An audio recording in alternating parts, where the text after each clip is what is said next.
Well, good morning to all of the online viewers, esteemed guests, members of our diplomatic community here in Washington, D.C., our followers and our viewers around the world. Welcome to our newest installment of Perspectives on Trade series. We're honored to have with us His Excellency Ambassador Mokaila of Botswana and the Chief Executive Officer of the Botswana Investment Trade Center, Mr. Olebile. My name is Andrew Chelfuso, and I'm the Director of the World Trade Center, Washington, D.C. President Joe Biden recently delivered a message to the African Leaders Meeting virtually this past weekend at the African Union Summit. He said the United States stands ready now to be your partner in solidarity, support, and mutual respect in the video address, his first speech to an international forum as a US president. So we find it fitting to start with the Ambassador of Botswana and Mr. Olebile as our honored guest today to discuss not only US-Botswana relations, but to hear insights on US-Africa relations in general. We're very pleased to bring you this timely discussion in partnership with Nelson Garcia, the CEO of the Washington Intergovernmental Professionals Group. For the past few years, we've worked with Nelson on organizing high-level conversations featuring congressional leaders and members of the diplomatic corps to offer our followers an in-depth and intimate look at trade and business opportunities in various regions around the world.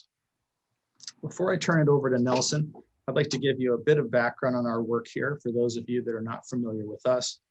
The World Trade Center, Washington, D.C. is the trade programming arm of the Ronald Reagan Building and International Trade Center. The Ronald Reagan Building and International Trade Center is operated by a unique public-private partnership between Trade Center Management Associates and the U.S. General Services Administration.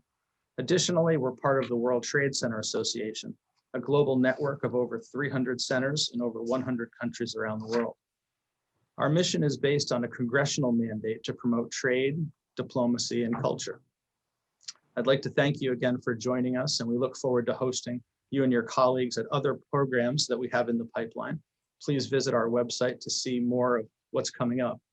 I'd also remind you to submit your questions through the Q&A function on Zoom for us today.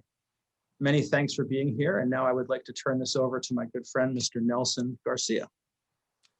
Thank you, Andrew, very much for joining us this morning and for allowing us to continue this great partnership with the World Trade Center in Washington, D.C. I'm Nelson Garcia, the founder and president of the Washington Intergovernmental Professional Group.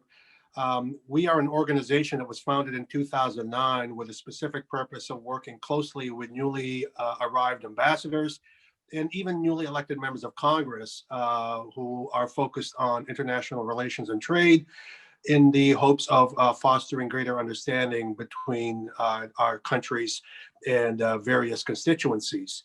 Normally, we would do these events on a live basis. And again, we thank very much the World Trade Center of Washington, D.C. for being such great partners with us.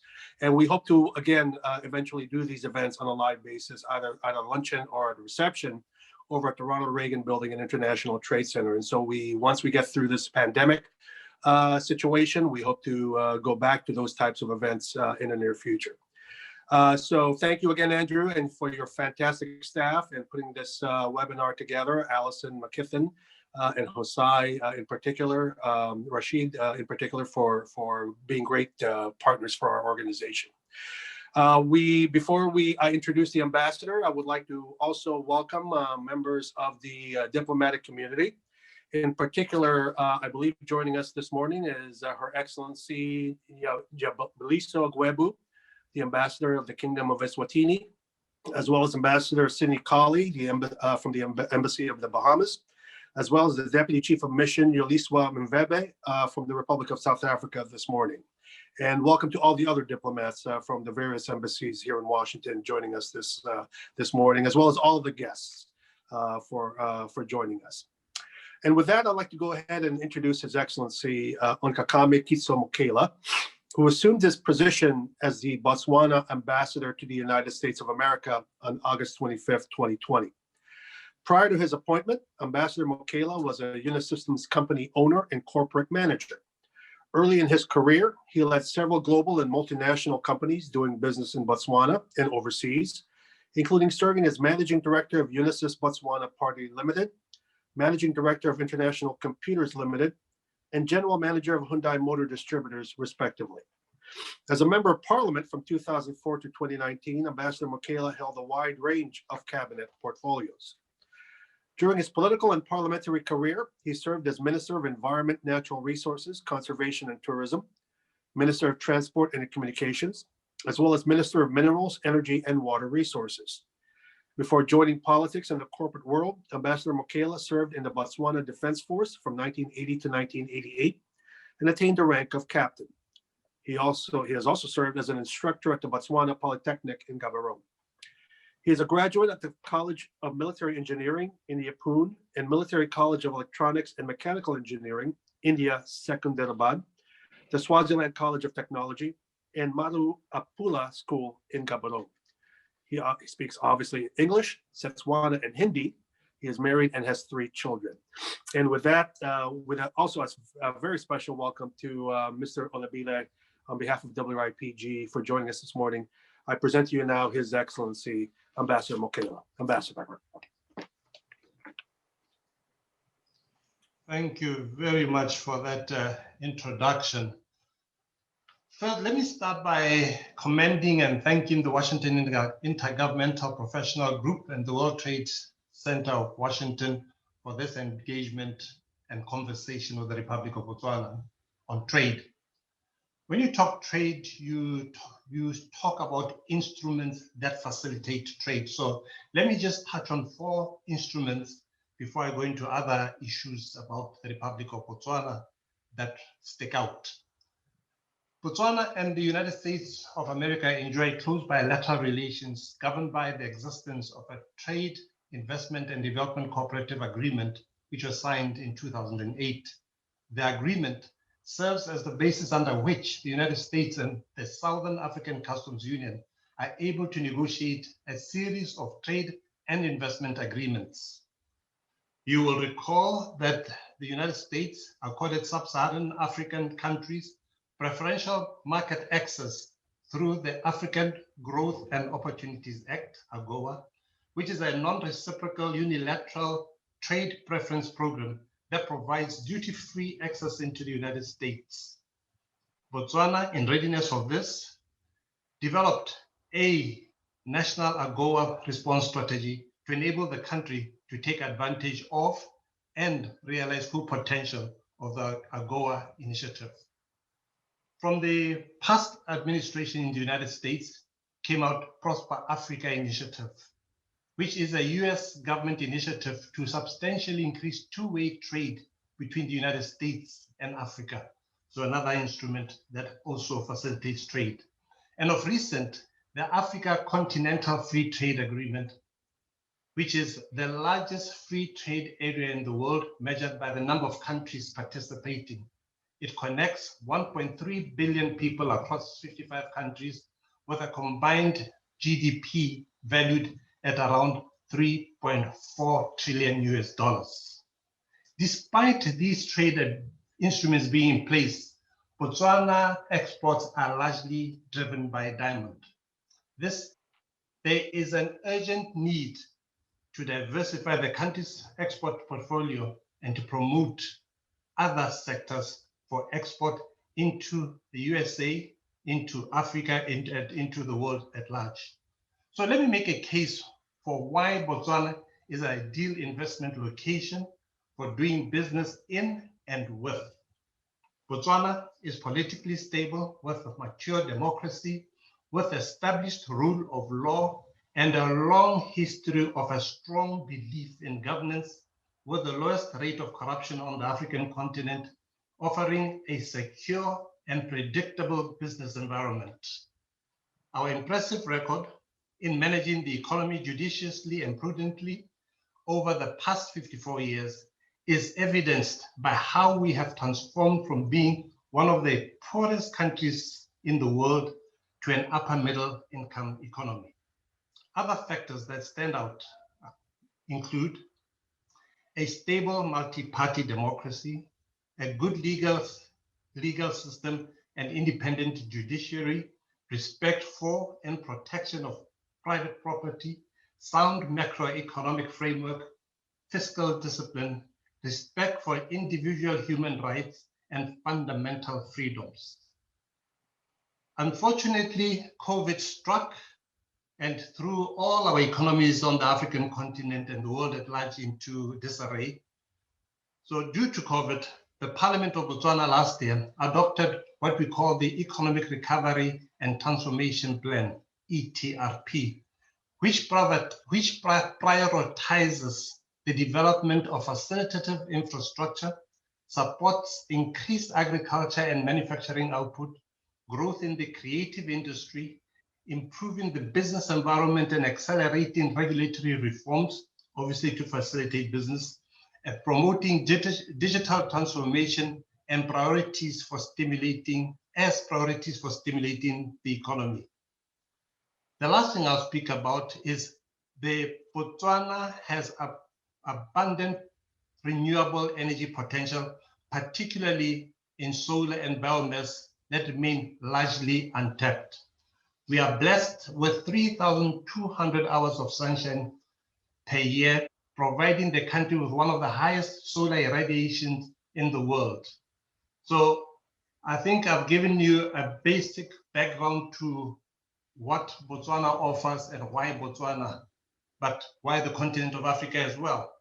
Let me now at this juncture introduce the Chief Executive Officer of Botswana Investment Trade Center, Ulibile. Over to you, Ulibile. Thank you very much, Your Excellency, Ambassador Mokaila. Basically, I will be making a PowerPoint presentation that will tend to emphasize and bring facts and figures to what His Excellency, the Ambassador, has just shared. Right. We are now there. Sorry for that glitch. Yes, as I said, I will be introducing you to the facts and figures about Botswana. We represent an institution called Botswana Investment and Trade Center. This is an agency of the government of Botswana that is tasked with promoting and facilitating investment and trade with the country of Botswana. We work very closely with our network of embassies around the world, and we are really grateful to Ambassador Mokaila for having invited us to be part of this session. On the screen, you will see some macroeconomic figures about Botswana. We start with GDP performance. You will see that GDP in US dollar terms for Botswana stands at 18.347 billion. But suffice it to say that these are 2019 figures. You know that there has been the impact of COVID. Therefore, our projections indicate a decline, an economic decline of about 7.7% when the 2020 figures come out. But we are quite hopeful when we look at global projections for our economic growth in 2021 at a figure of around 8.8%. We recently had our budget speech, and looking at the various research houses around the world, that's where they pitch it. But also suffice it to say that this depends on the situation as evolves around COVID.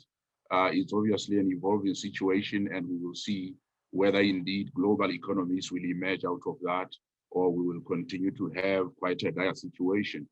Our GDP per capita stands in US dollar terms at 7,961, which, as the ambassador says, places us as an upper middle income country, reflecting the very growth that he indicated from the poorest country around independence in 1966 through prudent economic management. That is where we are. Our inflation rate in Botswana is also quite well managed. Our central bank, or what you call the Reserve Bank, objective range for inflation is between 3% to 6%. And as of December, our inflation rate is recorded at 2.2%. So you can see that in comparison to many other regional comparators on inflation, we are really well managing.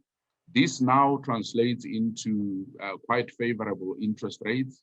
Our Reserve Bank rate, or what we call the bank rate, is at 3.5%.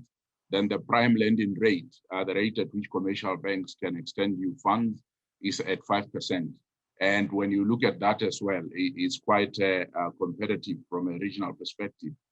Our land mass as a country, and if you look at the map of Africa on the center of the slide, that blue demarcation is exactly where Botswana is. Sometimes we take this for granted and think people know, but that's exactly where we are.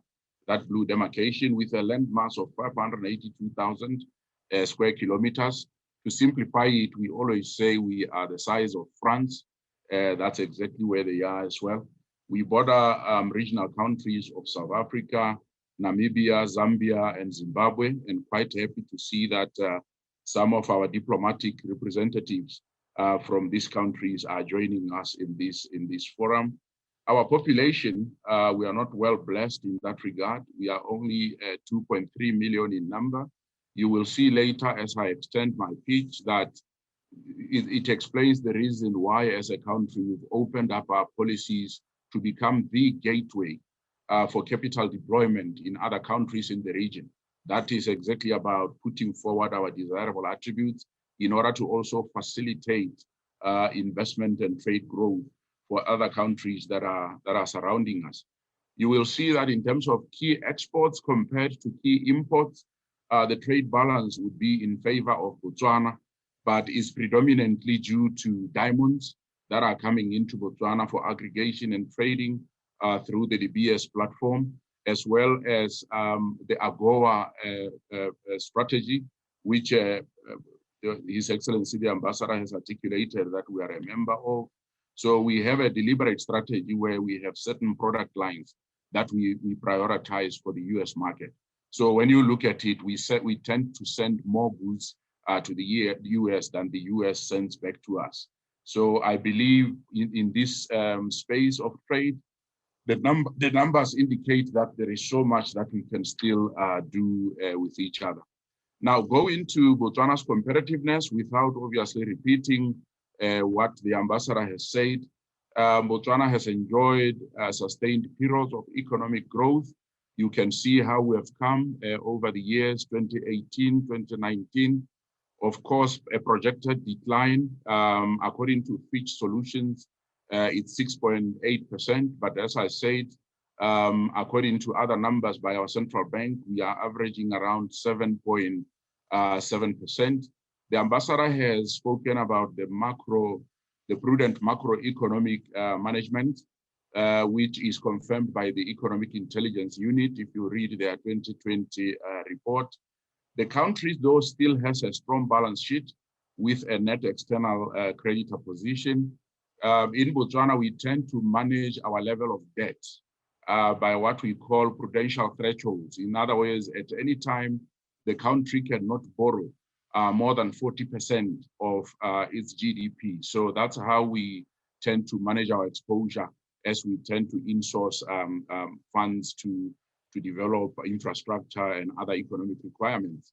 Sound legal system, our respect to the rule of law is unmatched.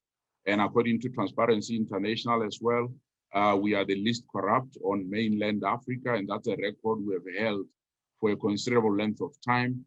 Our elections are always non-incident, really, free and fair elections through and through. Even on election day, to us, it's just another normal day. Just go and cast your vote, you go back home in the same peace. So that's how we have managed over the years. We enjoy a relatively stable labor market when you look at the level of activity or activism of our unions. We do have unions in the country, but you don't get a lot of uprisings and strikes as unions are usually known to do. Our level of literacy, above 87%, as you can see. We also enjoy as a country, which is where we are in the lead in Africa as well, investment grade sovereign credit ratings, which are amongst the highest. That is A grades by both Moody's and Standard & Poor's. And then in terms of ease of doing business, which is one area that we are really investing a lot of effort in to improve. We are currently at position 86 out of 190 countries, and we are 7th in Africa. Now, when we look at trade now closely between Botswana and the US, as I said, it's predominantly diamonds, but you can see that, as I said, it tends to favor Botswana, but there's still, when you look at the figures relative to the size of our economies, there is a lot that we believe we can do together. So that is why we tend to appreciate this interaction, because it's one of the channels where we can tend to extend ourselves and facilitate more extended trade between our two countries. Now, what you are seeing on the slide is what we call the export potential map by International Trade Center. This is where they are saying, looking at the goods and services that are already existing within a country, which of them stand good potential to sell in another country that you will be querying. In this case, we are looking at products and services for Botswana that stands a good potential to sell in the United States. And the size of the bubble is actually indicating the relative size of the potential when you assess that particular market. And you will see that in the lead, we stand to export to the US some of the medicines and medicament products that we are currently having in Botswana. We stand a very, very good value proposition for pharmaceutical companies to come in and produce. There are some that are already producing equipment that is used in hospitals and the like, and therefore it shows the largest potential for us to be able to sell these to the US market. You will see that diamonds are in the lead. You know that Botswana mines its diamonds in partnership with DBS, and this has been a partnership that has been there for a considerable length of time. We have at some point facilitated the relocation of the DBS Diamonds Trading Center to Botswana, and we know that one of the biggest markets for our diamonds is the US, and you can see that these things chart tells us that we can still sell more of these products to the US. So this is I think a chart that we need to pay close attention to, because it really says if we are to collaborate in trade, which are the highest potential areas that we can immediately put forward. Now, on the flip side, we're looking at the potential of US products coming into Southern Africa. We didn't want to demarcate Botswana alone, because then it becomes almost minuscule or small. But we looked at Southern Africa as a block, because as I said, the low population in Botswana has compelled us to position ourselves to be a key player in enabling investment and trade in the region. And here again, the size of the bubble is indicative of the size of potential. And you can see that motor vehicles is one area that the US can really want to tap into in Botswana. You will see later when I share some figures that we actually host a very active enablement of the auto industry value chain for South Africa. Currently, what we call ignition wiring for models, German models such as Mercedes, BMW, VW, which are assembled in South Africa. More than 50% of those are actually exported from Botswana. So you will see that we always position ourselves to say, because we may not be well placed to host the whole auto assembly plant because we are landlocked, maybe we can assess in the small, in the rest of the value chain to pick those small things that we can realistically and commercially viably produce in Botswana. And ignition wiring and general auto components is what we have looked at. In reverse, you can see that we also, there's also a huge potential for the US to export medicaments to Botswana. You see things like telephony or telephonic sets and other voice and image equipment. So this is another chart that also immediately clarifies where one can look at if you are to realistically trade with Botswana from the US. Now, here is a slide that shows you an exhaustive list of the bilateral, multilateral trade agreements that Botswana has entered into over the years. You will see that when you produce in Botswana, you are basically able to trade with any part of the world. We are a member of SADC, Southern African Development Commission, where we enjoy the preferential market access to more than 293 million consumers in the SADC region. I said Botswana only has 2 million people, but through our open trade policies, you will see that you are able to effectively and in an unhindered way sell to this massive size of population for the SADC region. We are also a member of probably the oldest customs union. It's called SACU, Southern African Customs Union. Membership is Botswana, South Africa, Namibia, Lesotho, and Eswatini, where again, we enjoy preferential access for goods that are produced in Botswana. And these countries as a collective will host a population of around 61 million consumers. Now you find that under this SACU, there are sub-agreements with different trading blocks. For example, we're talking about SACU EFTA, which is an active agreement with European Free Trade Area countries of Iceland, Liechtenstein, Norway, and Switzerland, where again, through SACU, we are able to enjoy that preferential access. Now, through SACU again, we have another agreement with the Mercosur countries. These are countries in the continent of South America. When you talk Argentina, Brazil, Paraguay, and Uruguay, they again, producing from Botswana, you are able to seamlessly trade your products in those markets.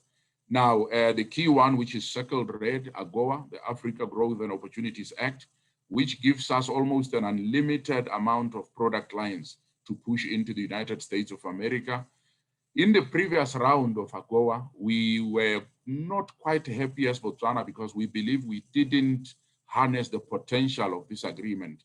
We didn't push as many product lines into the US as we could have, which is why now we deliberately crafted what we call an AGOA response strategy as Botswana, identifying product lines that are immediately well positioned to effectively sell in the US.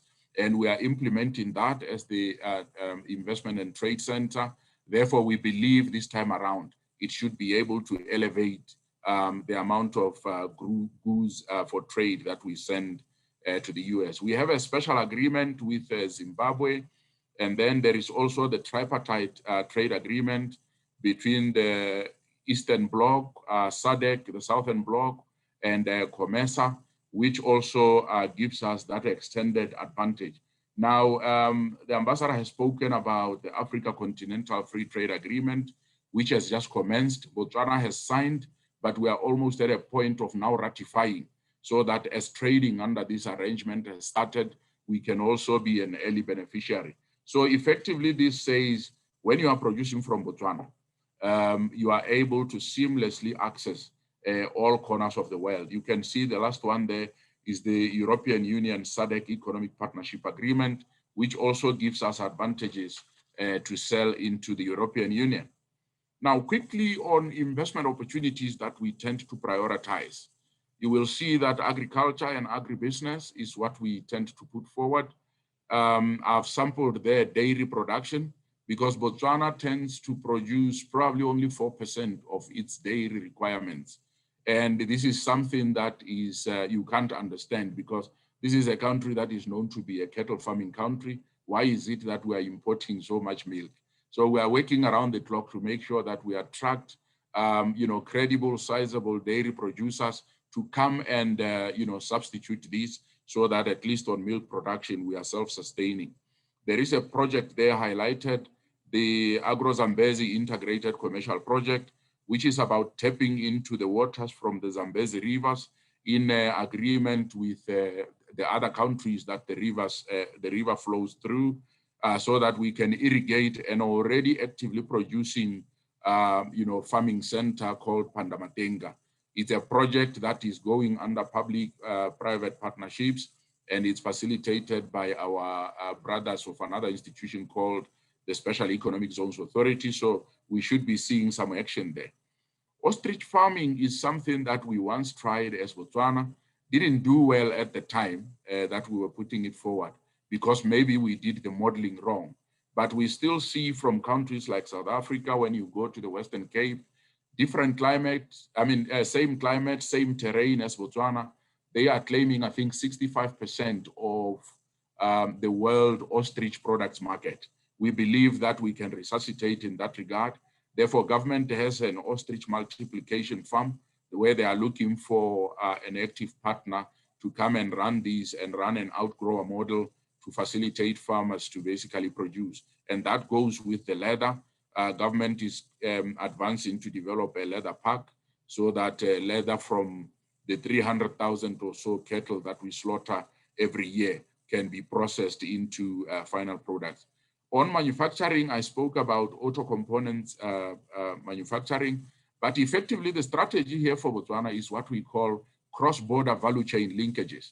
We are always alive to what is the active economic activity in countries that are bordering us that we can immediately support by production in Botswana. So we always look at Zimbabwe, Namibia, Zambia to say, what is the key factor of production? What is the key economic activity? If it is agriculture, then we will go out and attract companies probably that are doing fertilizers. We have a sizable number of them, organic fertilizers and the like, to come and produce in Botswana with a view to sell to these economic anchors for different countries. For South Africa, I said, we are looking at auto components manufacturing. Manufacturing as well, we have a huge opportunity to attract pharmaceutical companies to come and produce from Botswana, looking at the potential to sell to the region, but as well as far-flung to the markets that I've highlighted, we have bilateral agreements with. Under services, I think I will unpack this when I get to another slide, but Botswana has also put itself forward as the global center for hosting, services companies, particularly in financial and business services. So you will see in a later slide how we are doing in that regard. We always talk about diversification away from mining, but we do realize there are still lots of opportunities within mining. Given the abundant mineral resources that this country is blessed with, we are saying we need to now drive what we call beneficiation. We have abundant soda ash. How much of a chemical industry can this immediately support in Botswana? So we are currently working on developing a chemicals park with our special economic zones counterparts in a town called Suwa up in the north, so that we can attract chemicals companies to come and do this near shore. We have abundant coal, 212 billion tons unexploited, sitting underground. The world is saying coal is a dirty resource, but we are saying let's apply the right technologies to still produce or beneficiate this coal in a much more cleaner way. So we are talking opportunities like turning this coal to liquids, and we are actively looking for partners in that regard. And then also in base metals, we have abundant production of copper. When you consolidate this with the production of the region, we believe we can also host things like refineries and smelters in Botswana. Transport and logistics is also a given. Given our location in the region, we are right in the center. Government has been investing quite a lot in infrastructure. For example, if you check out a bridge, state-of-the-art called Kazungula Bridge, which crosses us from Botswana across the perennial Zambezi River into Zambia, it's now open. Therefore, it makes, it eliminates that multiple days waiting that was previously the case because trucks were being crossed by a ferry or a pontoon. So in tourism as well, hampered by COVID, but we're still confident that this sector will turn around, and we are still promoting those opportunities for tourism. Now here we are talking about what I said I will emphasize later, the International Financial Services Center. This is a framework through which Botswana is extending herself to other countries in the region to say, because I'm stable as Botswana, because I have all these desirable attributes as a country, how can I facilitate the formation of capital in order to deploy into investment opportunities in other countries surrounding us? So that is why we have this International Financial Services Center, which is looking at the wide array of sectors as indicated, where companies will come and locate usually a head office structure in Botswana and be able to control trading or operating subsidiaries in other countries around the region. Currently, we have about, I think, 51 companies, 23 of them operational, with a cumulative capital investment of around 1.08 billion in Pula terms. as at March 2020. So this is one framework that we really want to grow. And when US companies are looking at coming to do business in the Southern African region, we believe you need to use Botswana as a gateway. We will be able to facilitate you to still actively trade and do business in any other country in sub-Saharan Africa. These are some of the applicable incentives across different frameworks in Botswana. Taxation in Botswana is at 22%, that is corporate tax, but we still found it fitting to incentivize other sectors like manufacturing. If you come in and you fit our definition of manufacturing, you are taxed corporate tax at 15% instead of 22%.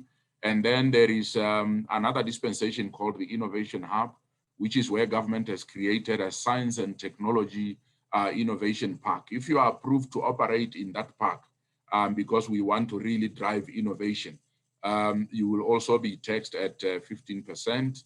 And then there is this International Financial Services Center, which I just spoke about, taxed at 15%. Then there are other special economic zones that government is busy with rolling out, where you will be taxed at 5% for the next 5 years, and then 10% thereafter, because most of your production is in any case export oriented. So value-added tax in Botswana has been 12%, but with effect from the 1st of April of this year, there has been a slight increase effected to 14%. So that's how it is. Then personal income tax, that is the tax that you pay from your salary or earnings. It tends to maximize at 25%. So it's quite competitive when you look at tax rates of other countries, which makes it easy for you to attract labor to come and serve you in Botswana. We do have a relatively educated workforce, but where you believe that certain skills are not available, we facilitate you to seamlessly import the relevant skills from wherever you think you have found them.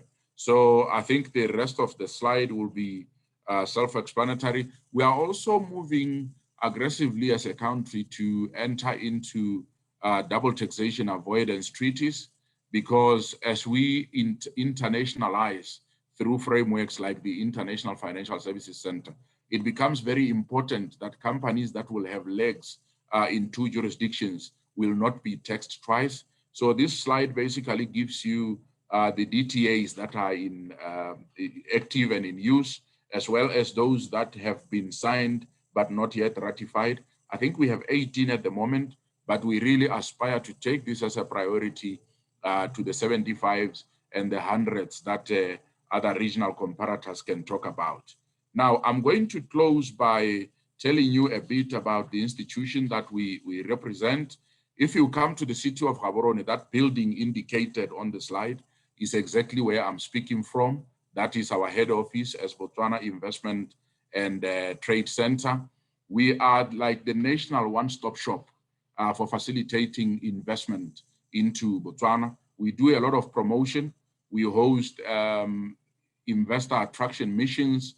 We have been to Florida in the US in recent times. Just before COVID struck, we have been to Texas. We have been to Washington, DC. We have been to New York, basically to lure investors. But the way that it works is that once you are decided or to invest in Botswana, or you need further information, we are the partners on the ground that provide services for free. All our services are free of charge at the moment, to show you around the lay of the land, to say, if you are interested in agriculture, this is how you go about it. This is what the laws say. This is what applies. And then when you deploy, you are in full knowledge of exactly what you are entering into.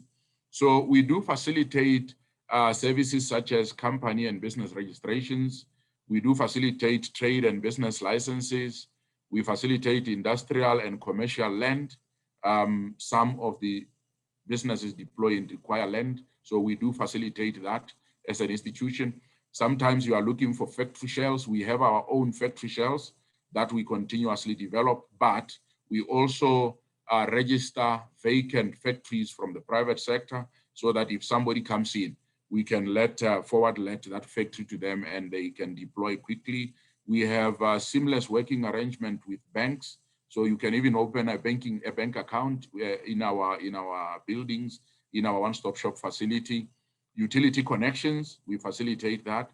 Access to incentives, environmental impact assessment, entry visas, as well as residence and work permits, as well as exemptions, income and tax registration. So any government authorization that you will need as an investor coming in, we are the people that you send around so that you don't have to visit multiple government authorization departments. So with that, I will bring my presentation to the end, obviously knowing that we will have a moment to interact. Then me and my colleagues with the ambassador can clarify some of these points. I thank you, Program Director. Thank you so much, Mr. Olebile, for that very comprehensive and terrific presentation to our webinar this morning. And we do have some questions for you and for His Excellency. Let me start off by asking the question about the impact of the pandemic, how that impacted your country, specifically in the diamond trade, because I know for a fact that it requires a lot of visits from importers and exporters to your country to sign contracts and to obviously visit mining facilities and things of that nature. And there was I believe some kind of a travel ban for a while in Gaborone. Has that travel ban been lifted, and are you back now to where you were pre-pandemic as it relates to the diamond trade for your country? Thank you very much, Nelson, for that question. Yes, we, like every other country, we've really felt the impact of the pandemic. I think as a country, we just last week were probably recording almost the sharp spike of infections, based on the cases that we were discovering. But we do believe this could have come because of probably the controls that we had in place around the Christmas festive as people went out. So it was quite natural that it was going to spike, but we believe based on the numbers that we see as things are settling down. Impact on the sectors, I will tell you that the mostly affected sectors are, number one, the tourism sector, because most of the hotels were operating at a very low occupancy rate. It was quite heartbreaking to see sometimes you go to a hotel, maybe it's a small restaurant by the corner, which defines at probably 2% occupancy. But the government had come up with a response plan that included wage subsidies to basically try as much as possible to keep people on their jobs so that, when the pandemic fades away, then we can always reactivate. But specifically for the diamond industry, we are always talking to them. They seem to be telling us that they're starting to see light at the end of the tunnel, as obviously vaccines are taking shape, and it's really raising the hope that the economies will ultimately open. In fact, we had a number of them taking up, I think it was about 2, if my memory serves me well, that recently took up space in some of our factory shelves. So they seem to be slowly trickling back to come and reopen, but we still have certain controls in place. For example, in the evenings, we'll still apply controls like curfews so that we minimize, evening celebratory movements. We still have maybe a ban on alcohol sales, that is, to make sure that, people don't go out and congest in certain areas. So a lot of efforts are being put out there to control. And as I say, if it doesn't turn left on us, we are quite hopeful that the numbers are improving and the economy should be able to open. Thank you. Thank you so much. Andrew? Thank you. Thank you, Nelson. This question's for Your Excellency. I was curious how you see the U.S. and Botswana relationship evolving with the new Biden administration. Well, positively speaking, the Biden administration agrees with multilateralism, and therefore that's a good starting point. We are engaging, which is what any development to take place, you start by engaging. So we are hopeful that it will trigger more engagement and therefore more of what Olebile has been talking about in terms of trade, etc., etc.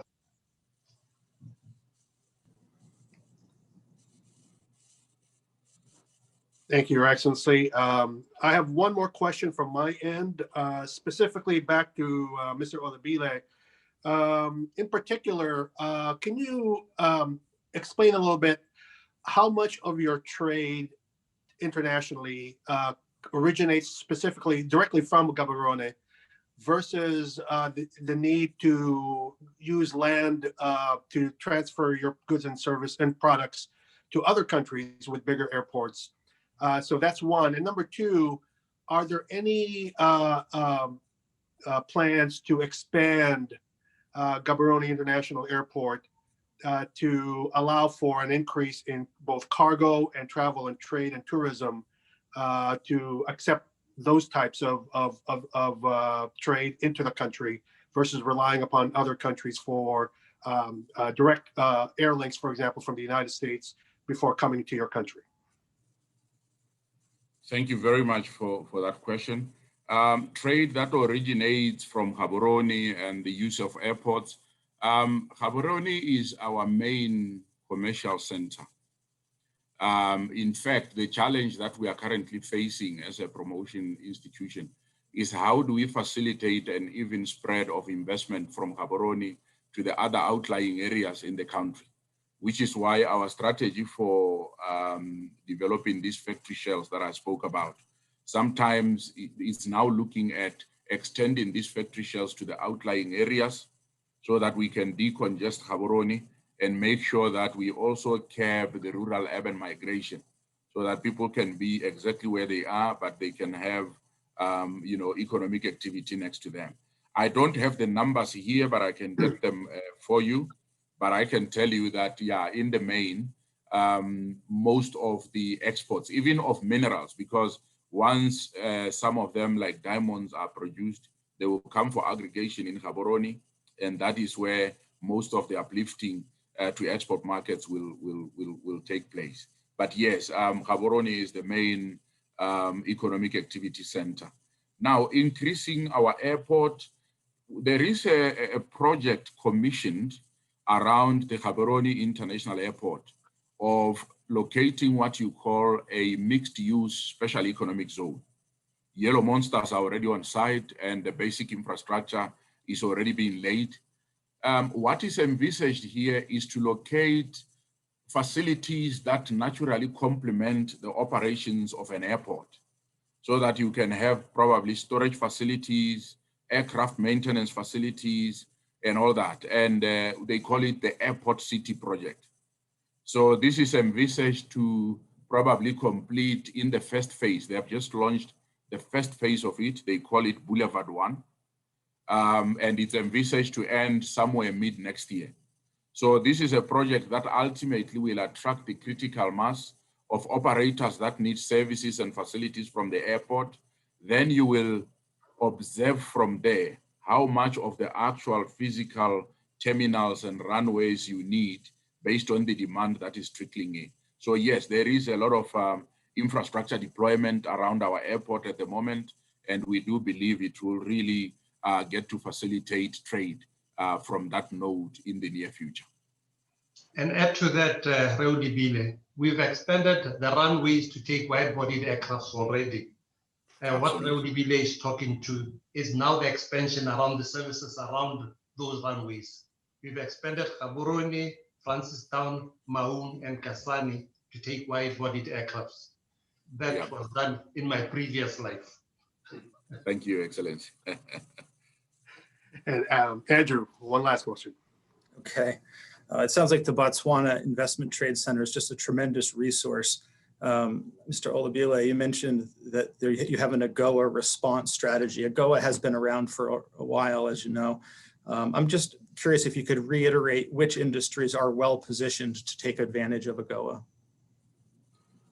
Thank you very much, Andrew. In the first phase of the AGOA response strategy, we are looking at product lines that tend to empower our rural communities. For example, we are quite keen on shipping more baskets to the US. So that is art and artifacts, but mainly narrowing to sort of baskets. We have actually recently deployed a collection center to an association of women around the Okavango Delta, whose livelihood over the years has been coming from basket weaving, but they haven't been having a well-structured method of lifting these and taking them to market. So we've constructed a storage facility for them so that they can collect these. Then on the front end, we are supporting them with an e-commerce platform so that the market in the US doesn't necessarily have to wait for a container to come. You can order online, and we will always have an effective logistics method to lift these out to the US. So that's functioning very well. And it's one of the projects that really give us pride, because we are supporting women and in default supporting the children that they raise.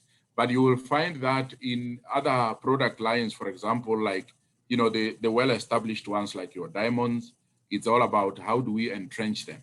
So the AGOA response strategy is an open public document.